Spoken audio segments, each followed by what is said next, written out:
So when I say the word hysteria, what does that make you guys think of? Crazy people? I know that's what it makes me think of.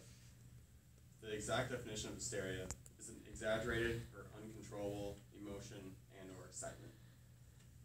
Without the work of Sigmund Freud, we would not understand hysteria, mental illness, or we would not be in the world of psychology as we are today.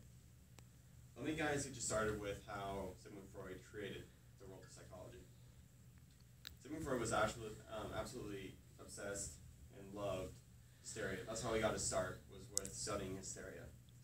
His mentor, Dr. Joseph Brauer, introduced him to a case study which went by the name of Anna O. A case study is a process of research in which detailed consideration is given to the development of a particular matter over a period of time. So, ergo, just focusing on that one person for a long period of time. Sigmund actually did not meet Anna O. He was just given all the paperwork by Joseph Bauer and just everything that he learned from it. And he went off that. The Anna O, her real name was Bertha Peppenheim, and she suffered from a nervous cough, tactile anesthesia, and paralysis. At this day and age, that just was bizarre to people. Just they thought they were crazy. They wanted nothing to do with this person. Over time, they noticed that just letting Bertha talk about her her past experiences, what happened in her life, helped her cope with all of her issues. Yes, they didn't cure them. They didn't make her all these, like her paralysis and everything completely go away, but they still, helped her cope with it, and she was able to live a more, I guess you say, normal life. And with that, there were no organic, really, issues with her. There was no chemical imbalances or anything. Nothing really wrong with her mind. She just went through a lot in her life. And this went to have Freud write his studies of hysteria in 1895, which I found on bio.com.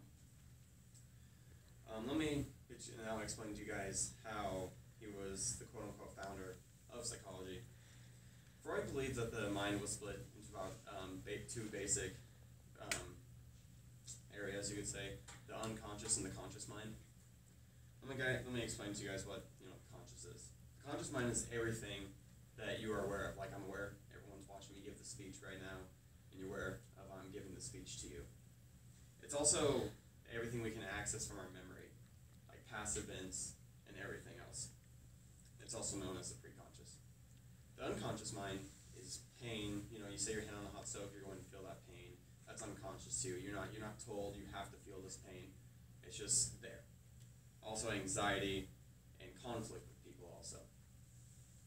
It also influences our behavior, even though we are not aware of this.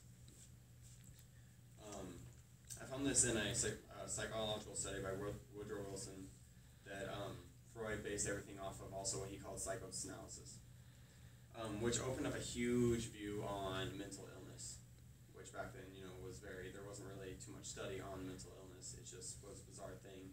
This opened people's mind too, that there could be a thing known as mental illness, and that letting people talk, aka the talking cure, as Bertha put it, to help them cope with everything.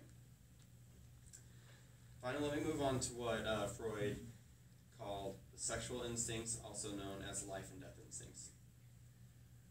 The life and death instincts break down into about three basic things. There's survival, everyone wants to live. Pleasure, as in, eating and everything that goes along with everything that we find enjoyable.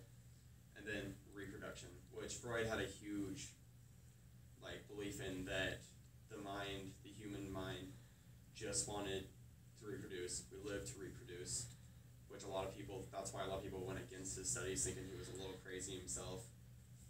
The goal of life and death is, it kind of breaks down. It's pretty simple. We all want to live. But then again, we also end up dying.